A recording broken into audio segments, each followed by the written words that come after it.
So needless to say, this card really, really drew me to it. So we have here the Ten of Wands, and the Ten of Wands is dealing with a lot of responsibilities, okay? Having a lot on her plate.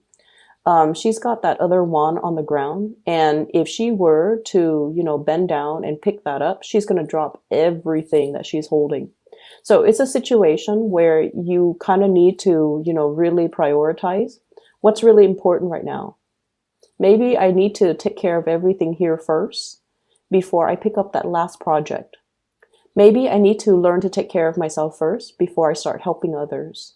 Maybe I need to take these wands home, set it down so that it has a place in my house first before I come back for this other thing. Okay?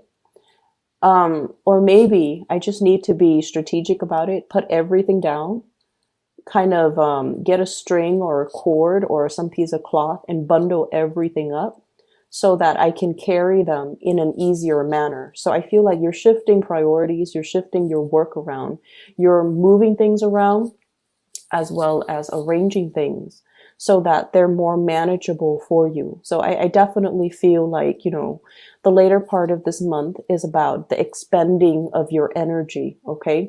Where are you wasting energy? Where are you expending it in the right channel? And how can things and processes and procedures and ways of doing be made so that they are more effective, so that they are more streamlined, so that we can work smart rather than work hard, okay? I'm also seeing as well, I'm getting an energy of somebody in your environment that you are trying really hard to please, okay? And this person comes up here as the King of Pentacles. And for those of you who has this person in your work environment, this is usually like, this is somebody that I would call like, they see the value in people, okay? They know that you're very hardworking. They know that you're very honest, straightforward, and they know that when they give you a specific task, that you're going to be able to get it done. So they don't have any complaints about your work ethics. They don't have any complaints about you as a worker. And if you were working under this person, they know that you take care of everything that you're supposed to. So they're not, looking over your shoulders, micromanaging you, or they're not checking up on you every 5 minutes to make sure that you're actually at your desk doing your work. They have a great deal of trust in you. And because they have such a great deal of trust in you, this is not somebody who's very verbose when it comes to congratulations, okay? They're not going to come by your desk and be like, oh, nice work today. Or you did a really good job on this account, or you handled this client really, really well, or you did a really good job with, the quarterly summaries or with your reports. Compliments don't come easily with this person. And I feel like the way in which you know that they trust you is when they give you important tasks for you to finish. It's because they trust you. They wouldn't give these tasks willy-nilly to any slacker in the office. They come to you with the best because they know you're capable of doing the best, okay? And so I almost feel like you don't need to go out of your way to impress anybody or prove anything to anybody, okay? And you especially don't need to, keep yourself so.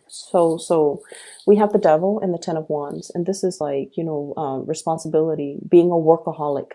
Like I mentioned before, the number 4 people are like the workaholic of the numerology world. This is ultimately workaholism, not having that good personal life and work-life balance, feeling a little bit like overwhelmed, kind of like you're sinking or you're drowning with a lot of responsibilities, okay?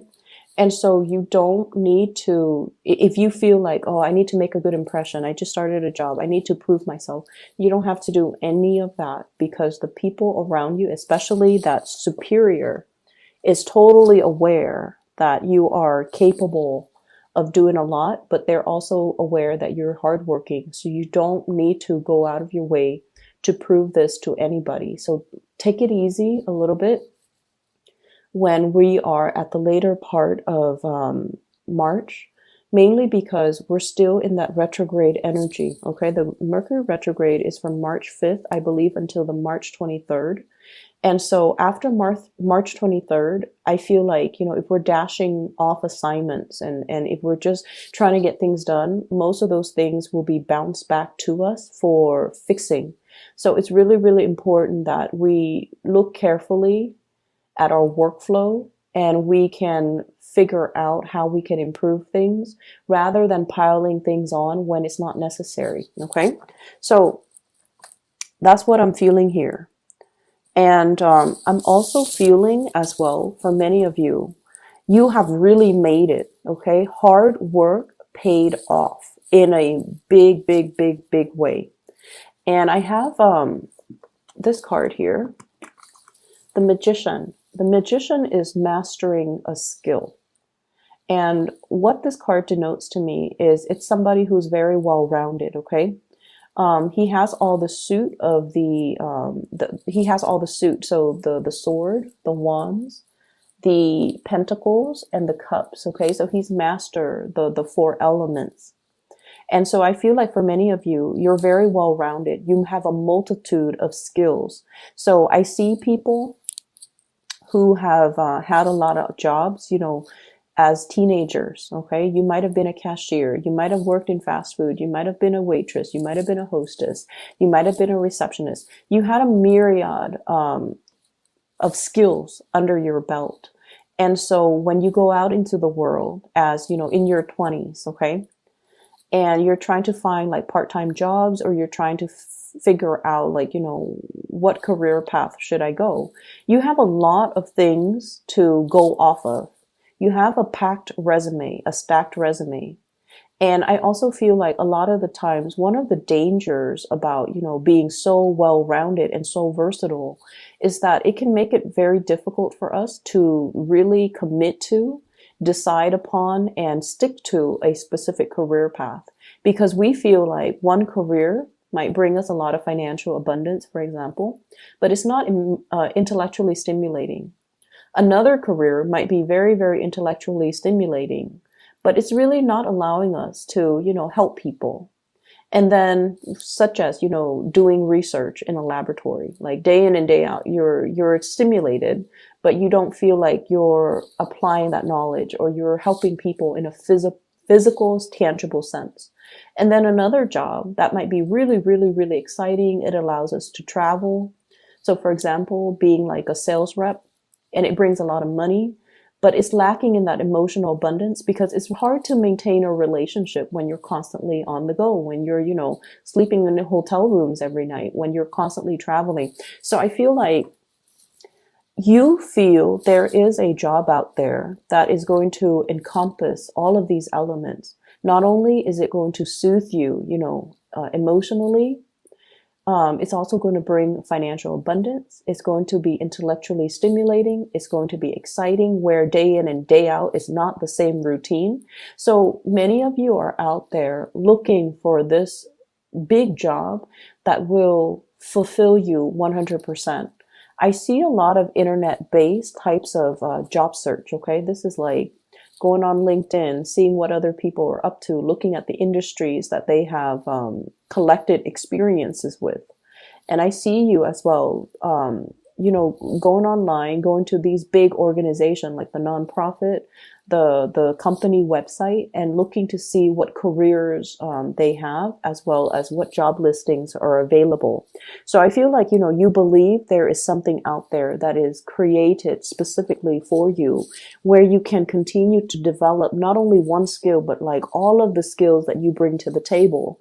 And then you want it to be like a perfect, perfect, perfect match. If you are in the process of looking for work, I feel like many of you are really, really, some of you could be at the top of your career. You've already mastered everything. And the work itself, I'm hearing there's a lot of babysitting. Okay. So I don't know if you're taking care of children physically, or you feel like, my job title is a specific way. It was advertised like this, but I feel like I'm picking up a lot of people's slack. And then as a result of it, you don't want to be in an environment where you stop growing. It's like everybody's growing, and you're doing a lot of like legwork, and you're cleaning up after people, and you just feel like there's more to life than this. There's more to my capabilities, and this job is really limiting, you know, my ability to learn more, my ability to expand. So I'm looking elsewhere. So I see many of you looking elsewhere, many of you as well, moving forward and trying to find something that encompasses, everything that you love and that will be more in alignment with you. This is going to be on the horizon for you. Okay. We have the Wheel of Fortune, things turning around, and kind of like, I usually think of this as like a door opening or a portal. Okay. And the stars have to align in order for the portal to open. It's sort of like, those, um, it's like the sacred space. And I'm getting a lot of, Indiana Jones like references where things have to all be aligned in order for a specific situation to happen or a specific thing to open. Like the time is not ready yet. And when it does open for you, it's really going to free you from this mental prison here with the Eight of Swords. It's sort of like feeling stuck, feeling like I don't even know which direction I want to go. I want to go in. Having a lot of thoughts, having a lot of what ifs, having a lot of like having a lot of options, having a lot of ideas, and not having anything concrete, or not having, that mentor that can really help you find a straightforward career path even. So I feel like something is going to be open for you. And what they're saying is, in the past, if you have settled for situations because it met a specific criteria, but it didn't meet all of the criteria. It was, financially stable, so I did it, or I was in it. Or the other one, it was, intellectually stimulating, but it wasn't very stable financially. So something is coming into the picture that will honestly, truly meet all of your criteria. And you might have thought that, this situation would never come around, but I feel like it is going to be in the picture for you. And wait around for it. And especially during this Mercury in retrograde period, I would say after the 23rd of March, I do feel these doors, these portals opening up for you. Okay. In the love relationship sector as well, I feel like you have two options on the table here. I don't see people juggling. I don't see people, cheating or anything like that. I have an air sign. So this is air energy, Aquarius, Gemini, and Libra. And then I have an earth sign, a Taurus, a Virgo, or a Capricorn. So first of all, let's talk about this air sign. They're linked up with a magician. Okay. So they're incredibly, incredibly, incredibly intelligent. Very, very intelligent. You can stay up all night talking to them. You don't mind, because they're just a joy to talk to. They have a lot of ideas. They have a lot of plans. They're just really, really fun to talk to. They're very inspiring to be with. And they're so intelligent that they kind of expand your knowledge base. Okay. And I feel like this person is so, so, so, so intelligent that they can also be a little bit critical. Not in a snippy, moody way, but I feel like when they talk about something, they have already thought out they have thought about all the possible outcomes that could result from it. So, for example, they might say they might say I really, really want to be a teacher, but I know that, teachers don't get paid a lot, especially in the public school systems. And then we have to deal with all of those administrative meetings, which really cuts into the time that I have in the classroom. And then on top of that, we're now teaching to, meet some standardized test scores. We're teaching students just so that they can pass the test. We're not really teaching them life skills, or we're not really teaching them properly. So as a result of it, I'm not going to be a teacher. So it's sort of like that. They have thought about every possible avenue, every possible factor, every possible downfall and pitfalls about a situation. So even though they have a lot of good ideas, they're very, very scared to act. I feel like you're dating this person socially. We have here the Three of Cups. And then I also feel like the communication is, there's a lot of internet-based type of communication, text messages, emails, and, you know, fast, swift communications happening between you and this person. And I feel like this person is not 100% sure how they feel about you. Okay. They're still a little bit stuck in their predicament. They're going to free themselves soon and come towards you. But what I do feel is they see your energies like this. You guys are the life of the party. Like when you work hard. When you play hard. And so I feel almost like this is somebody who might be a little bit more of a homebody. They see your energy as the life of the party. The magician is what I usually call the life of the party. It's somebody who knows how to talk and mingle with everybody from all walks of life. And when they go out and they have fun, they really, really know how to let their hair down. And I feel like because of that, this person feels a little bit intimidated by you because they're not really sure if you are. They might see you as having a lot of options. Seven of Cups. So they need to have, you know, 100% certainty that you are into them before they can commit to you. So that's just so you know. On the other hand, I do see another person here, and this is the King of Pentacles, Earth sign, Taurus, Virgo, Capricorn. This is what I feel like the Mr. or Mrs. Right. Okay, this is like the person that has everything that we look for in a partner. This is somebody that we want to bring home to mom and dad. They're proper, they're polite, they're financially stable, they're very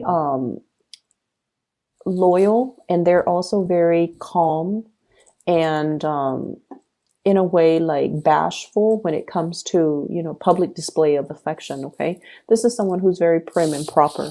Some of you might be in a relationship with this person, and recently it seems like there has been a lot of responsibilities from your end and from their end where you're not able to meet up together as a couple. There might have been a few arguments and flare-ups in the relationship recently as well. But no matter what, you and this person always comes back together. This is somebody where if you've had a really bad day, they will give you a foot massage. Okay. If you were on your feet all day, they will, you know, go home, pamper you, massage you, and just, you know, take care of you. They really, really take care of you. They're not 100% emotionally expressive. And I feel like the characters you're dealing with, this air sign and this earth sign, they're not 100% emotionally expressive. They're not going to tell you, oh, you look very beautiful today. They're not going to tell you, you know, I really appreciate everything that you do. They don't work and operate in that way, but just know that you are very, very loved and looked after. And, you know, like I said, you're a force to be reckoned with. So I feel like the people around you really, really care about you. They just don't express it in a very verbal way. And so you kind of, you know, with the Mercury retrograde time frame, the best way for me to explain how to navigate the energy is don't listen to what people say. Watch what people do, because the surface communication, it's all a facade. It's all an act. It doesn't really mean anything at the end of the day. It doesn't even matter. It doesn't even have any substance. Look at what people do. And this person, I feel like they will do things to show how much they care. This person as well, they will do things to show you, you know, how much you mean to them. And so whatever, I feel like, you know, if you feel a little bit overwhelmed with work, I definitely feel as well that you have to learn to kind of balance out your work life and your personal life, or even your social life.